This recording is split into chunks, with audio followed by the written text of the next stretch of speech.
With regard to what members have suggested, would you want to make any statement?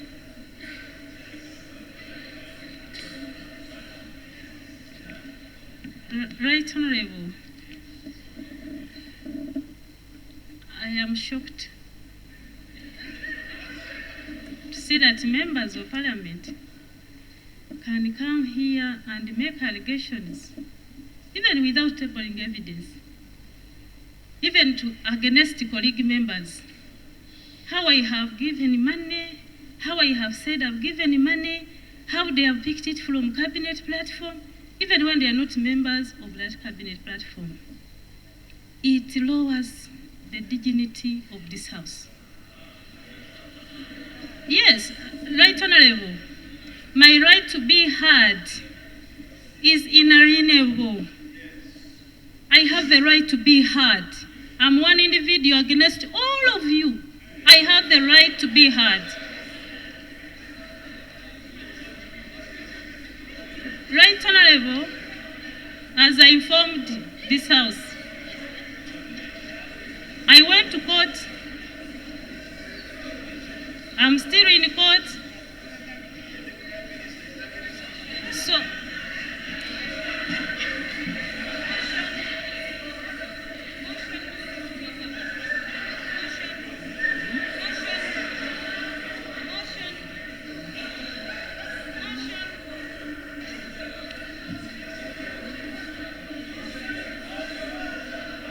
Right Honourable Speaker. Colleagues, I have allowed the Prime Minister to speak. I have allowed the Prime Minister to speak, so let her speak. Right Honourable Speaker.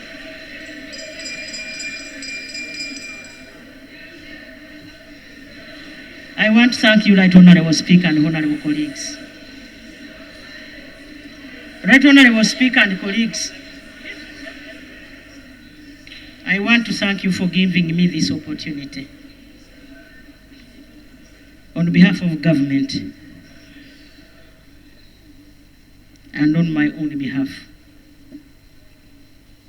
I want to appeal to members that when you are in such a situation, sometimes you may fail to express your inner self. And I want you to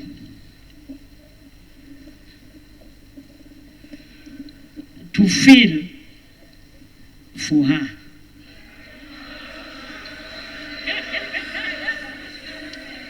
I'm doing this in good faith. Today, honorable members, we are all members of the same family. We are all members of the same family. And I want to beg you on her behalf to forgive her.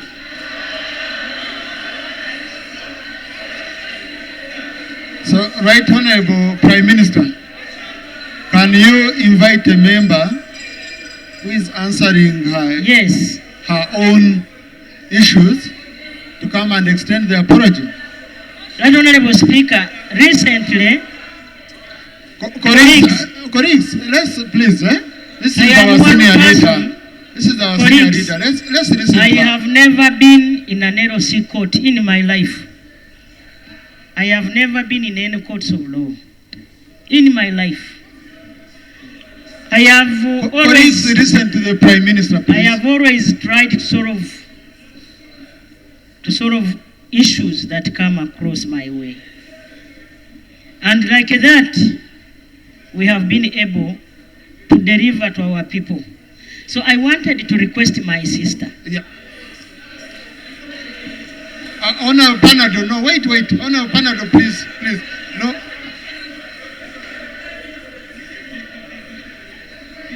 Thank you, Right Honourable Prime Minister, for giving way. Right Honourable Speaker, the information I wanted to give my mother, the Prime Minister, personally, I'm a Musoga. Yes. I come from Busoga, and I think I'm serving my third term. Really, humility does not cost you anything. If the father of the Deputy General can apologize to the people of Kenya that I'm sorry for the Deputy General for what he has done, what about you? Why don't you apologize and we go? Right Honourable Prime Minister.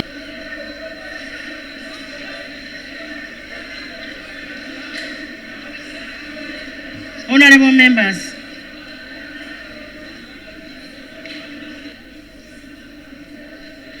let me give you an example.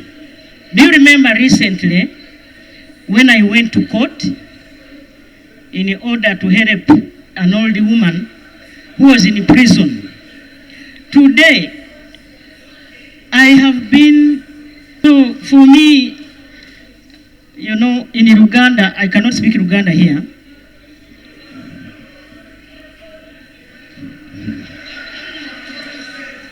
Okay, let me, on behalf of government, request my sister. It costs nothing.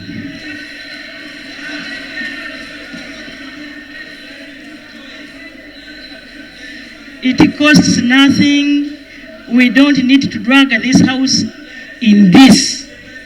Can you please stand up and apologize? That's coercion. Honourable Namuganza. No, wait. The Prime Minister has made a request to the member. Please don't access the microphone without my permission, Honourable. Please. You want to go through the same? So, the Honourable Prime Minister has requested her minister to come and offer an apology. I don't know if she wants to say anything.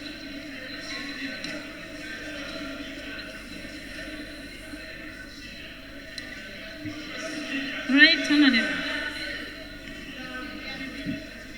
Honourable.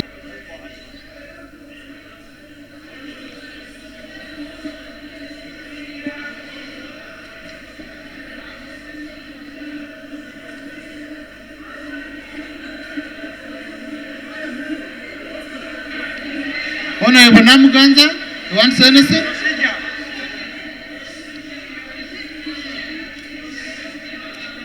Right, Honourable.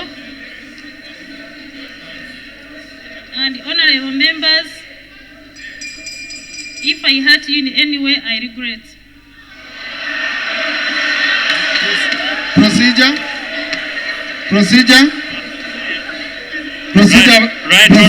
Right, Honourable Speaker. Procedure, Honourable Medad Segona. Right, Honourable Speaker.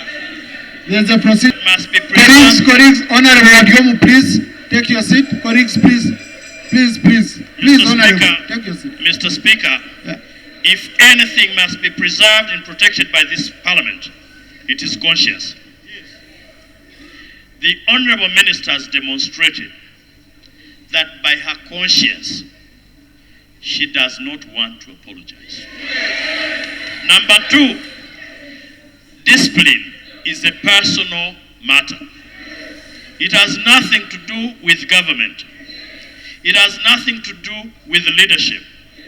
I have been here observing and watching. The Right Honourable Prime Minister attempted to persuade her minister, and she refused. What we are witnessing is a cagey statement, cosmetic apology of saying, and which she does not even believe in. She says, if I hurt, mark the word, if, she does not even believe she hurt us. She does not even believe she offended the rules of this house. She does not believe that she has brought us under and into disrepute. Is it procedurally right for the Prime Minister? And then she makes a cosmetic apology. Report indicts you, and you are drawn into apology. The apology is not done in a haphazard manner or in a casual manner. The apology is in itself a process. You have to come over, appear in the dock, admit that you wronged us or the institution of Parliament or whoever it is, and then offer an unconditional, unqualified apology. It is not a statement done casually. So, Right Honourable Speaker, my submission is that an apology is not a one-line statement. No.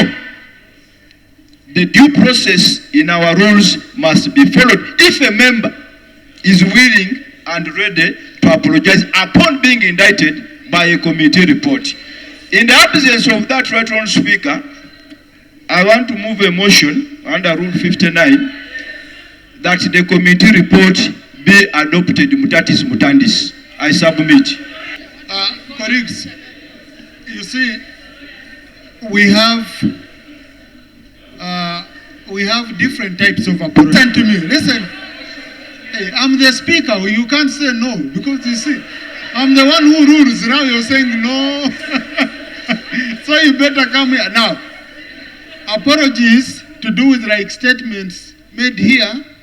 You come here and you make an apology. Okay?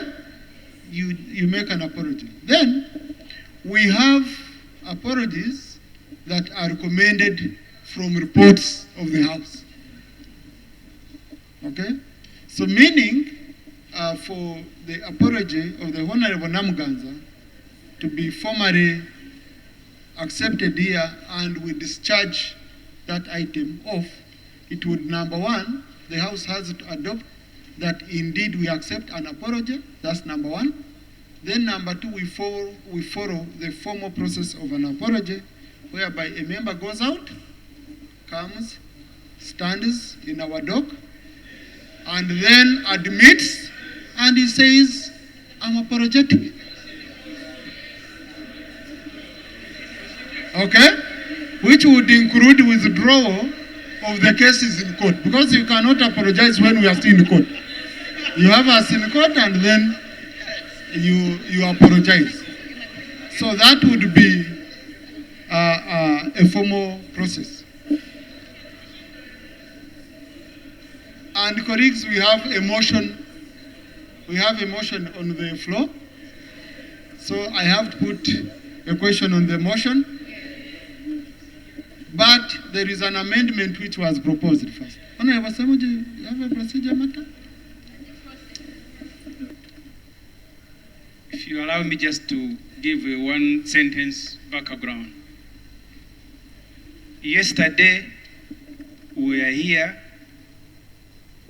asking ministers to table reports of action taken. This parliament spent the whole afternoon pleading with ministers as if they are angels. Today, we have another case of a minister. The Prime Minister is pleading. In fact, for me, I didn't know that Honorable Namuganza is this powerful. Now I know. The Prime Minister is pleading. The Deputy is pleading. The whole Parliament is pleading. Mr. Speaker, this Parliament is supposed to make decisions following the rules, not to plead with the people. That please, daughter, please. So the procedure issue I am raising, Mr. Speaker, is whether this Parliament has become a council of elders whose job is to plead and cajole and instead of making decisions. That's the procedure issue I am raising, sir. Thank you. Thank you, Honorable Ssemujju. We have elders in this Parliament. There is a motion. Please, there is a motion. But before that motion, there was an amendment, a proposed amendment. I would propose that we first handle the amendment, because the amendment from the Honorable Segona was saying that Parliament commences the process of censure, not that Parliament censures. So meaning Parliament has not concluded, has not made a final decision on the fate of the Honorable colleague. Okay? I want to put a question on that. Those in favor say aye, and the contrary nay. The ayes have it. We have a second motion, which says we adopt the report of the committee as amended. Those in favor say aye, and to the contrary, nay. The ayes have it. We will start on the process, please. Thank you. Next item. Honorable. Thank you, Right Honorable Speaker. Now that the report of the committee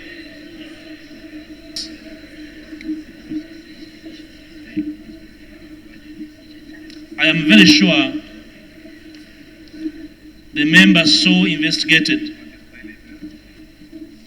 is not an ordinary member. She is smart at her work. Because, Right Honourable Speaker, this particular report is a culmination of another report that speaks to impropriety dealing by the honourable member. And I'm very sure she would have loved this to really go on as the other bigger matter really fizzles. And for me, that's why I was quiet, to really see if this House is alive to even a bigger matter in which the Honourable Minister is involved. And Right Honourable Speaker, because a decision was made on that other matter, I would like to seek your indulgence and ask if you're not proper for the Prime Minister, as part of action taken, to report to the House. Colleagues, in this, we don't run this as a place for whistling. No, please. You must catch my eye. You have not caught my eye. Proceed. Right Honourable Speaker, we beseech your kindness. You need to appreciate that members sometimes get agitated over matters before us. And it calls for a level of complex situations.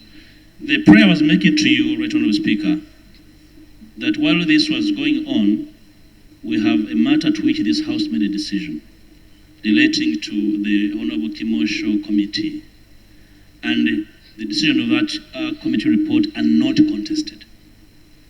Would it be proper, Right Honourable Speaker, if you instructed the Prime Minister as a way of action taken to report to this House in the immediacy at what action was taken on that report and its attendant recommendations?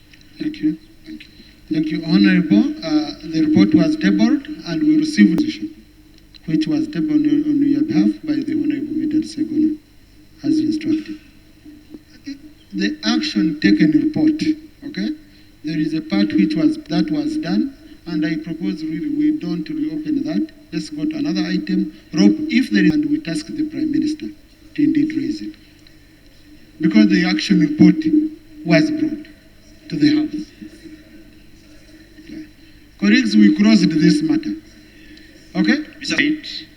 Motion for adoption of the report of the Committee on Tourism, Trade and Industry. Chair Trade. Colleagues, let's receive the committee report.